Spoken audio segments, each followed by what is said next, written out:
وہ گھڑی بڑی دلسوز تھی جب شازیہ پہ رخصت ہو رہی تھی۔ وہ بے تحاشا رو رہی تھی۔ سب کہہ رہے تھے کہ ارے بھائی بنو، اپنے میک اپ کا خیال کر لو، لیکن یہ وقت جدائی کٹھن تھا۔ ایسے میں میک اپ کا خیال کیسے رہتا ہے؟ وہ رخصت ہو کر چلی گئی اور بابل کا آنگن ویران کر گئی۔ اگلے دن ولیمہ تھا۔ گھر میں اداسی سی چھا گئی تھی۔ ولیمے والے دن میں نے ہلکا سبز کامدانی جوڑا پہنا تھا۔ نادرا باجی کا دیور ماجد سب کی تصویریں کھینچ رہا تھا۔ اس نے سب سے زیادہ میری تصویریں اتاری۔ اگلے روز آپی اور بہنوئی اپنے گھر واپس چلے گئے۔ ایک ایک کر کے مہمان جا رہے تھے۔ ماجد نے بھی ٹکٹ لے لیے تھے۔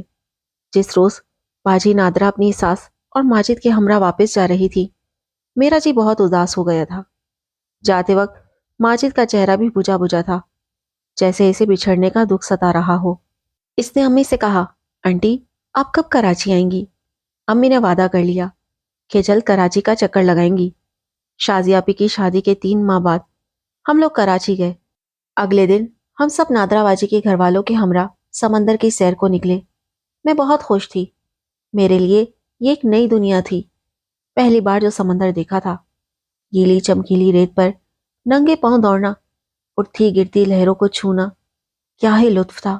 اس انوکھی سیر میں سمندر کی لہروں سے کھیلتے کھیلتے جب تھک گئے تو میں ساحل پر ایک طرف کو چل دی۔ تبھی ماجد اس نے مجھے آواز دی، حیات تم کہاں جا رہی ہو؟ کینٹین کی طرف۔ میں نے کہا، ٹھہرو میں بھی آتا ہوں۔ وہ جلدی جلدی ڈگ بھرتا ہوا میری طرف آیا اور ہم باتیں کرتے آگے چلنے لگے۔ ہم نے کولڈ ڈرنک لی۔ تب ماجد کہنے لگا، بہت دن سے سوچ رہا تھا کہ تم سے بات کروں، لیکن موقع نہیں مل رہا تھا۔ آج وقت بھی ہے اور تم بھی ہو۔ حیات میں تم سے شادی کرنا چاہتا ہوں۔ اس نے میرا ہاتھ پکڑ لیا۔ مجھے یوں لگا جیسے پاؤں تلے زمین نکل گئی ہو۔ میں فوراً رکی اور جھٹکے سے اپنا ہاتھ چھڑا کر جانے کو مڑی۔ میں نے اس کی کسی بات کا جواب نہیں دیا۔ تمام رستے میں گمسم رہی، جبکہ سب لوگ گاڑی میں ہلا گلا کرتے اور گانے گاتے جا رہے تھے۔ 1 گھنٹے کے سفر کے بعد ہم گھر پہنچ گئے، لیکن اب سیر کا لطف جاتا رہا تھا۔ اگلے روز ہم لاہور واپس جانے والے تھے۔ شام کو اس نے کہا، چلو تمہیں سوپ پلا لاؤں۔ میں جانا نہیں چاہتی تھی، لیکن باجی بولی، چلی جاؤ، پھر کب کراچی آنا ہوگا۔ ان کے اصرار پر میں اس کے ساتھ چلی گئی۔ وہ مجھے ایک چائنیز ریسٹورنٹ لے گیا۔ ہم نے وہاں مزیدار سوپ پیا۔ اس نے کہا، تم نے میری بات کا جواب نہیں دیا۔ میرے پاس ایسی باتوں کا جواب نہیں ہے، اور اگر تم نے تنگ کیا تو میں یہاں سے اٹھ کر چلی جاؤں گی۔ وہ خاموش ہو گیا۔ ہم گھر واپس آئے تو باجی کی پڑوسن باہر کھڑی تھی۔ کہنے لگی، ماجد کیا یہ وہی لڑکی ہے جس کا تم ذکر کر رہے تھے؟ ہاں وہی ہے، ماجد نے مسکرا کر جواب دیا۔ تو میرا ماتھا ٹھنکا۔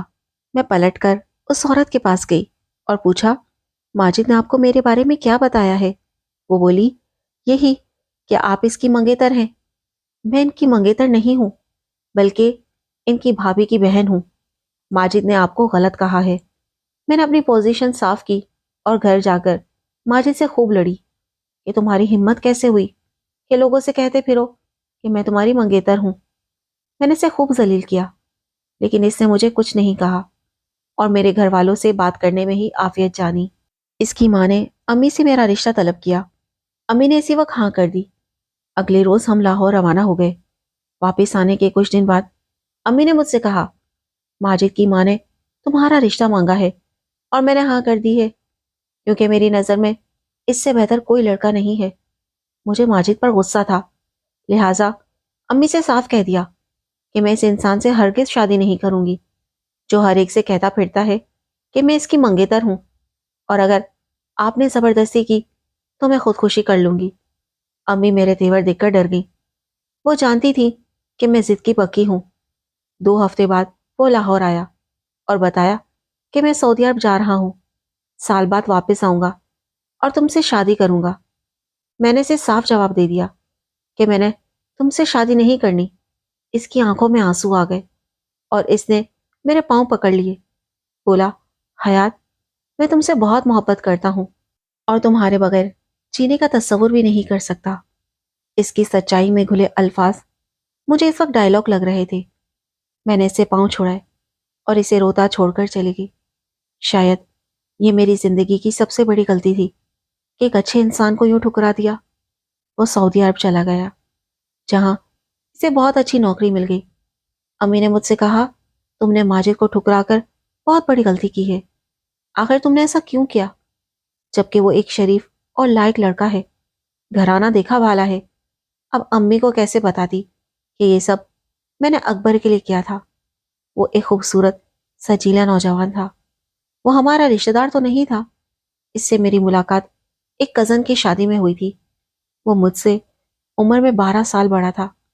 اس کا اپنا بزنس تھا۔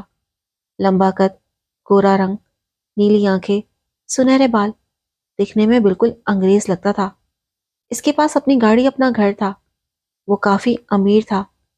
اس کی جیون ساتھی بن جانے میں ایک کشش تھی۔ ہماری روز فون پر بات ہوتی تھی۔ ایک روز میں نے اسے کہا، اگر تم کو میں پسند ہوں تو سیدھے طریقے سے اپنے والدین کو رشتے کے لیے ہمارے گھر بھیجو۔ میں نے اسے آزمانے کے لیے ایسا کہا تھا، لیکن وہ واقعی سنجیدہ تھا۔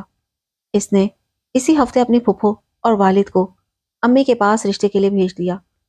امی نے ان لوگوں سے کہا کہ ہم سوچ کر جواب دیں گے۔ ان کے جانے کے بعد مجھ سے پوچھا، کیا تم جانتی ہو ان لوگوں کو؟ یہ کیسے ہمارے گھر رشتے کے لیے آ گئے ہیں؟ میں نے گول مول جواب دیا تو کہنے لگی، بیٹی دیکھو، میں نے یہ بال دھوپ میں سفید نہیں کیے، مجھے یہ لوگ اچھے نہیں لگے۔ میں رونے لگی اور کہا، امی آپ کی آنکھوں پر تعصب کی پٹی بندھی ہوئی ہے۔ امی نے بہت سمجھایا، لیکن پٹی تو خود میری آنکھوں پر بندھی تھی۔ میری ضد کی وجہ سے امی نے ہاں کر دی۔ یوں والد نے قرض لے کر میری شادی 3 ماہ کے اندر کر دی۔ بھائی بھی شادی میں شامل نہ ہو سکے۔ شادی کے 6 ماہ تک اکبر کا رویہ مجھ سے اچھا رہا، لیکن پھر وہ بدلنے لگے۔ راتوں کو دیر گھر آتے، میں پوچھتی تو لڑنے لگتے۔ شادی سے پہلے وہ ایک سلجھے ہوئے مرد لگتے تھے۔ میں شوہر کو اپنا سب کچھ سمجھ کر تمام فرائض محبت سے انجام دیتی اور ان کی خدمت میں کوتاہی کو گناہ سمجھتی تھی۔ شادی کو 2 برس گزر چکے تھے، مگر ابھی تک اولاد کی نعمت نصیب نہیں ہوئی تھی۔ اکبر کے ماموزاد بھائی اعظم، جو ایک عیش پسند انسان تھے، وہ زیادہ تر اکبر کے ساتھ ہوتے تھے اور ان کو راہ راستے بھٹکانے میں کوئی کسر نہ چھوڑی تھی۔ انہیں اپنے ہمراہ غلط جگہوں پر لے جاتے تھے۔ اکبر اب ان کی سنگت میں دن بدن بگڑتے جا رہے تھے۔ اب تو شاز و نادر ہی جلدی گھر آتے تھے۔ ان کو سمجھانے والا کوئی نہ تھا۔ سسر شادی کے 6 ماہ بعد ہی وفات پا گئے اور ساس بڑے بیٹے کے پاس انگلینڈ میں تھی۔ اکبر کی بڑی بہن بھی شوہر اور بچوں کے ہمراہ لندن میں رہتی تھی۔ اپنے حالات بتا کر میں اپنے والدین کو پریشان نہیں کرنا چاہتی تھی۔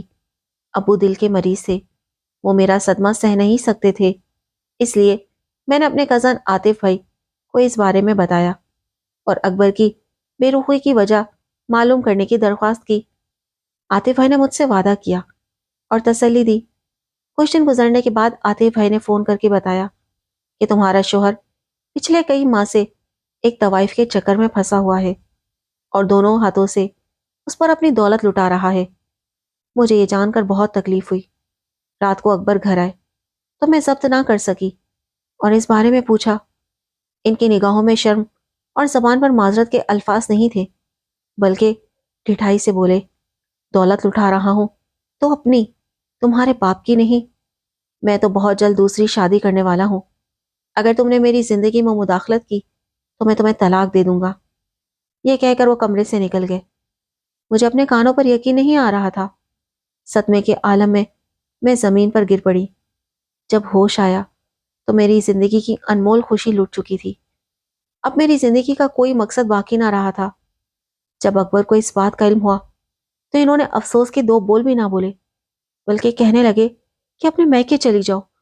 میں بے بسی سے اپنے شوہر کو دیکھے جا رہی تھی۔ مجھے ان کی سنگدلی پر حیرت تھی۔ مجھے ڈرائیور کے حوالے کر کے وہ گھر کو تالا لگا کر چلے گئے اور میں اپنی قسمت پر گریہ زاری کرتی بابا جان کے در پر آ گئی۔ اس وقت رات کے 12 بج رہے تھے۔ ابا جان مجھے اس وقت دیکھ کر حیران رہ گئے۔ پوچھا، بیٹی اکبر کہاں ہے؟ وہ میری بدنصیبی سے بے خبر تھے۔ یہ سنتے ہی میں نے پھوٹ پھوٹ کر رونا شروع کر دیا، کیونکہ اب میں ان کو اپنی بدبختی اور اکبر کی سنگدلی بتانے پر مجبور تھی۔ اچانک ہی ان کی طبیعت خراب ہو گئی اور انہیں اس وقت دل کا دورہ پڑ گیا۔ میں نے عاطف بھائی کو فون کیا۔ جب تک وہ پہنچے ابا بے ہوش ہو چکے تھے۔ ان کو اسپتال لے جایا گیا لیکن وہ جانور نہ ہو سکے۔ 2 سال بھابھیوں کے پاس رہی، ان کی چاکری اور گھر کا سارا کام کرتی، ان کو اتنا سکھ دیتی تھی کہ وہ مجھے وہاں رہنے دے۔ عاطف بھائی کوشش کر کے میرے میاں کو سمجھا بجھا کر لائے۔ وہ مجھے اس شرط پر گھر لے گئے کہ وہ مجھے جیسے رکھیں رہوں گی، کبھی حرف شکایت زبان پر نہ لاؤں گی اور کبھی نہ پوچھوں گی کہ تم دیر سے کیوں آئے، کہاں تھے۔ میں نے گھر آباد رکھنے کے لیے یہ سب منظور کر لیا۔ سال بعد میرے یہاں ایک بیٹی نے جنم لیا تو اکبر کا مزاج اور خراب ہو گیا کہ وہ بیٹے کے آرزومند تھے، لیکن یہ میرے بس کی بات تو نہ تھی۔ میں بیٹی کی پرورش میں لگ گئی۔ شوہر سے میرا تعلق واجبی سا رہ گیا تھا۔ مرضی ہوتی تو بات کرتے، مرضی نہ ہوتی تو کلام نہ کرتے۔ دوسرے سال خدا نے فضل کیا اور میرے بیٹا ہو گیا، لیکن اس پر بھی میری بد نصیبیوں کا کفل بانا ہوا، کیونکہ اکبر کو ہر حال میں دوسری شادی کرنی تھی۔ میں سمجھ رہی تھی کہ جو راکسا ان کے دل میں بس گئی ہے وہ اسی سے شادی کریں گے، لیکن ایسا نہ تھا۔ اصل مسئلہ کچھ اور تھا۔ جہاں وہ شادی کر رہے تھے وہ ان کی سابقہ منگیتر خالہ زاد زویا تھی، جس سے وہ ملتے تھے، اور ان لوگوں کا مطالبہ تھا کہ جب تک وہ پہلی بیوی کو طلاق نہیں دیں گے ہم رشتہ نہیں دیں گے۔ ایک روز وہ مجھے بہانے سے میکے پہنچائے اور بچے اپنے پاس رکھ لیے۔ انہوں نے زویا کی ماں کو یہ باور کرایا کہ میں نے اپنی بیوی کو طلاق دے دی ہے۔ پھر ہفتے بعد انہوں نے زویا سے شادی کر لی اور اسے گھر لے آئے، لیکن جب میرے بچوں نے رو رو کر ان دونوں کا جینا حرام کر دیا تو ان کی سمجھ میں آیا کہ بچے ماں کے بغیر نہیں رہ سکتے۔ آخر کار اکبر کو احساس ہو گیا کہ اس نے مجھ سے بچوں کو جدا کر کے غلطی کی ہے۔ 2 سال بعد اچانک وہ آ گئے، مجھ سے معافی مانگی اور کہا گھر چلو، میں تمہیں نچلی منزل میں رکھوں گا۔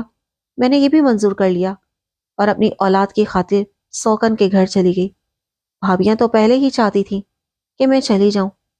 اکبر نے وعدہ کیا تھا کہ میں ایک دن تمہارے اور ایک دن زویا کے پاس رہوں گا، لیکن وہ وعدے پر قائم نہ رہے۔ میں نے بچوں کی خاطر یہ سب قبول کر لیا۔ اب میرے پاس گاڑی ہے، پیسے ہیں، 2 بیٹے اور ہو گئے، میں 4 بچوں کی ماں ہوں، مگر آج بھی لگتا ہے کہ خالی دامن ہوں، کیونکہ شوہر کا پیار نہیں ملا، سکون نہیں، عزت نہیں ہے۔ مجھے اپنی والدہ اور ماجد کی باتیں یاد آتی ہیں۔